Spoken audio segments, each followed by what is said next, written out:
নমস্কার, স্পটার নিউজে আপনাদের স্বাগত। মোহনবাগান ম্যাচে কেরলের বিরুদ্ধে 3-0 গোলে মসৃণ জয় পেয়ে লিগ শিল্ড খেতাবের আরো কাছাকাছি পৌঁছে গেল। আমার সঙ্গে আছেন দেবাশিস মুখার্জি, প্রখ্যাত বিশেষজ্ঞ, প্রাক্তন খেলোয়াড়। প্রতিদিনই তার মূল্যবান মতামত আমাদের দর্শক শ্রোতাদের জন্য রাখেন। দেবাশিসটা বলেছিলেন যে মোহনবাগান আনস্টপেবল, থামানো খুব মুশকিল। ম্যাচটা হলো এবং দেখা যাচ্ছে ঘরের মাঠে উড়িষ্যার বিরুদ্ধে জিতলে 22 রাউন্ডেই সকলে ধরা ছাওয়ার বাইরে চলে যাচ্ছে, কারণ 7 পয়েন্টের ব্যবধান আছে এসসি গোয়ার সঙ্গে। মোহনবাগান যদি 52 পৌঁছে যায় তবে তাকে আর কেউ ছুটতে পারবে না। দেবাশিসটা পুরো ম্যাচটা নিয়ে কি বলবেন, যদিও সে কি মোহনবাগানে? দেখো, এই মুহূর্তে 10 পয়েন্টের ডিফারেন্স, 39 গোয়া আর 49 মোহনবাগান। ওদের হাতে একটা ম্যাচ আছে, কিন্তু সেটা জিতবে কিনা কেউ জানে না। কিন্তু হ্যাঁ, তো ন্যাচারালি 10 পয়েন্টের ডিফারেন্স। মোহনবাগান, আমি কালকে তোমায় বলেছিলাম ম্যাচটা স্মুথলি বেরিয়ে যাবে, তো একদমই তাই হলো। শুধু একটাই মিললো না, যেটা আমি বলেছিলাম পেত্রাতো শুরু করবে, ওটা কামিন শুরু করলো।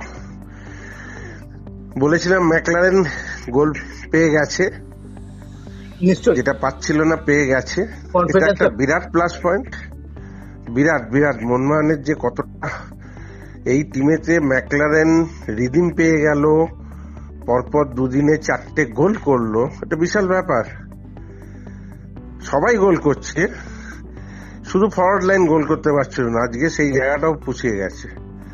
মোহনবাগানের এখন মানে বিজয়রা দৌড়চ্ছে, আটকানো মুশকিল। এবং ডিফেন্ডার হিসেবে বলতে রড্রিগেজ, যার গোলে 3 গোলে জয়সূচক গোলদাতা, আবার কেরলের বিরুদ্ধে রড্রিগেজ গোল করল, আবার সেই গোল, সেই শট বাপায় একটা বুলেটের মতো মারা। এবং আমি একই কথা বলবো, এই শট অনেকে মারছে কিন্তু ডিফ্লেক্ট হচ্ছে, গায়ে লাগছে, ব্লক করছে। এখানে ওই যে কপাল, ঠিক ওই গ্যাপটাই পেয়ে গেল। ও কিন্তু গ্যাপ দেখে মারেনি, ও গোলে মেরেছে। বলটা গ্যাপ দিয়ে চলে গেছে। কেউ যদি বলে গ্যাপ দেখে মেরেছে, আমি বিশ্বাস করি না, হয় না। ওই ফ্র্যাকশন অফ এ সেকেন্ডে অত চিন্তা করে কেউ গ্যাপ দেখে বল মারে না। তখন বল নিজের কন্ট্রোলে পুরোপুরি নেই, একটা টার্ন নিয়ে ওই হাফ টানে শটটা মেরেছে। তো ন্যাচারালি এটা তো ঠিক আছে। শোনো, সাহসী আর যে সৎ, তার সঙ্গে সবসময় ভাগ্য থাকে। অনেস্ট আর ডেডিকেটেড, তার সঙ্গে লাক থাকবেই, সেটা বারবার প্রমাণ হয়ে যাচ্ছে। এবং মোহনবাগান যে প্রত্যেকটা ছেলে, আমি প্র্যাকটিসের কথা বলবো না, কোচ কি প্র্যাকটিস করাচ্ছেন আমি জানি না, প্রত্যেকের মধ্যে যে একটা জেতার ইচ্ছে, নিজের সেরাটা দেবার ইচ্ছে, দলকে জেতানোর ইচ্ছে, এটা বিশাল বিরাট প্লাস পয়েন্ট। এটা থেকেই তো রেজাল্ট আসে, এবং সেটাই তো আসছে। কোন টিমের মধ্যে তুমি এই ভেতরের এই ফিলিংসটা কোনো টিমের মধ্যে তুমি পাবে না বলে আজকে জিতছে। এত কথা আমরা বলছি মোহনবাগান নিয়ে, নাহলে এত কথা বলতে হতো না, এত কথা বলার জায়গাই থাকতো না। মানে টিম বন্ডিং, ভেতরে টিম বন্ডিং এখন দারুণ, দারুণ টিম বন্ডিং, দারুণ টিম বন্ডিং। মানে ডিফেন্স লাইনটা এখন তো দুর্ধর্ষ খেলছে। মাঝমাঠটা ঠিক আছে, মাঝমাঠও চালিয়ে দিচ্ছে। মাঝমাঠেও প্রচুর সাবস্টিটিউট, ভালো ভালো প্লেয়াররা বসে রয়েছে, সাহাল, অনির্দ থাপা, স্টুয়ার্ট, মানে যারা এলে এরা জায়গা পাবে না, তারা বসে আছে। তুমি ভাবতে পারছো টিমটার এখন কতটা স্ট্রেংথ, মানে যা খুশি তাই করে দিতে পারে, এরকম অবস্থা। তো সেই টিমটা বেটার। কেরল তো আজকে নোয়া ছিল না, একটু বাঁদিকটা অনেক ইজি হয়ে গেছে। নোয়া থাকলে বাঁদিক দিয়ে অপারেট করে নোয়া, ওদিকে দীপেন্দু ছিল, একটু অসুবিধা হলেও হতে পারে। কেমন খেলতে দীপেন্দু বিশ্বাস শেষ দিকে সুযোগ পাচ্ছে প্রায় নিয়মিত, চোট এবং কার্ড সমস্যার জন্য কখনো স্টপ, কখনো সাইড ব্যাক। এই করে শোনো, প্লেয়ার এই করে ওঠে। কোন জুনিয়র প্লেয়ারকে প্রথম থেকে তো কোচ কখনোই সুযোগ দেন না, আস্তে আস্তে খেলিয়ে খেলিয়ে খেলিয়ে জায়গা তৈরি হয়। তারপরে তোমার ওই কার্ড সমস্যা বা ইনজুরির জন্য জায়গা খালি হয়, তখন সুযোগ পায়, আবার সে ব্যাক করলে বসে যেতে হয়। এই করতে করতে কোচের তার উপর একটা কনফিডেন্স এসে যায়, একটা বিশ্বাস এসে যায়, তখন সে আস্তে আস্তে ফার্স্ট টিমে ঢোকে। এই করে করেই ঢুকবে, সেই জায়গাটা ওকে ধৈর্য ধরে পড়ে থাকতে হবে এই সুযোগটার জন্য, নাহলে তো এরকম ভাবে তো হট করে সুযোগ আসে না। মোহনবাগান সব দিক দিয়ে বেটার। কেরল টিমটার এই ম্যাচটা জিতলে চান্স ছিল, 27 একটা চান্স ছিল, কেরল কিংবা যে চান্স নেই, চান্স নেইও বলা যায় না, কেন এখনো 4টে ম্যাচ বাকি।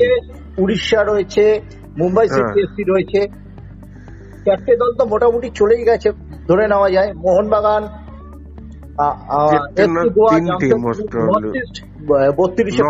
32 হয়ে গেছে। এবার দেখো, নর্থ ইস্ট 32 হয়ে গেছে, অঙ্কের বিচারে এরা 24-এ আছে, 3 তারিখে 9 জিতলে 33 হবে। আমি যদি বলি নর্থ ইস্ট বাকি 3টে ম্যাচ হেরে যাবে, এরা চলে যাবে, 33 হয়ে যাবে। এটা তো অঙ্কের ব্যাপার, ওই অঙ্কের বিচারই তো এতদিন আমরা ইস্টবেঙ্গলের জন্য করেছি। সুতরাং ওই অঙ্কতে তুমি যেটা বললে ওটাই ঠিক, যে কেরলের কোনো চান্স নেই। ওই 7 আর 6-এর মধ্যে লড়াইটা হবে, 5-6-7-এর মধ্যে লড়াইটা হবে, 5-6-7-এর মধ্যে লড়াইটা হবে। তুমি যেহেতু প্রত্যেকটা ম্যাচ খুঁটিয়ে দেখো, গত মরশুমও দেখেছিলে, প্রথমে হুয়ান ফেরান্দো কোচ ছিল, তারপরে দায়িত্ব নিল জানুয়ারি মাসে গত বছর, দায়িত্ব নিলে হাবাস নিলেন।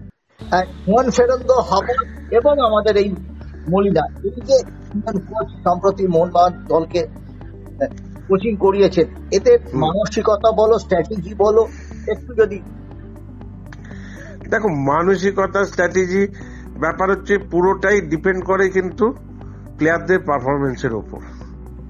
মাঠে প্লেয়ারদের পারফরমেন্স যদি ঠিক থাকে, পরপর টিম জিতে যায়, তাহলে দেখবে ভেতরেও সব ঠিকঠাক চলছে, কোচও ঠিকঠাক, অফিসিয়াল ঠিকঠাক, সব ঠিকঠাক চলছে। কিন্তু যে মুহূর্তে গন্ডগোল হয়ে যাবে, বা কোনো কোচ কোনো প্লেয়ারকে পছন্দ হচ্ছে না, বা কোনো প্লেয়ারের কোচের সঙ্গে মনোমালিন্য হচ্ছে, তখনই গন্ডগোলটা লাগবে। একটু গন্ডগোল হলেই কোচ বললো প্লেয়ার ফুল দিচ্ছে না, তাহলে ওকে খেলাবো না। যেমন হুগো বুমসকে সরিয়ে দেওয়া হয়েছিল। এগুলো যদি হয় তাহলে টিমের ওপর পারফরমেন্স পড়বে, যেটা এখন মোহনবাগান টিমের নেই, যে কেউ খেলছে না বলে বা বসিয়ে রাখলে তার জন্য একদমই নেই, এটা একদমই নেই।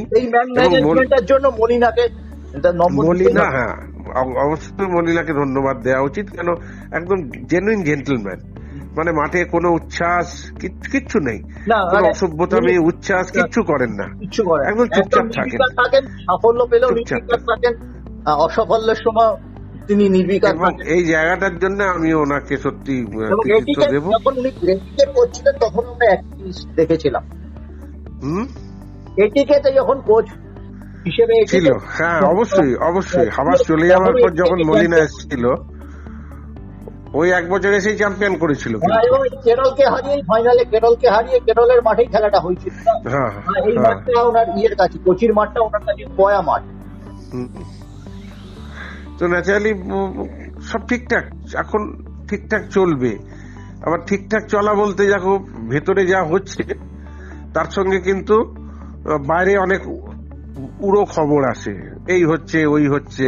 তোমাকে আমি ইন্টারভিউতে একটা ইস্টবেঙ্গলের দেওয়ান্তোসকে নিয়ে বলেছিলাম, যে দেওয়ান্তোস যে ছেলেটা লাস্ট ইয়ার গোল্ডেন বুট পেল, সে এবারে গোল করতে পারছে না কেন?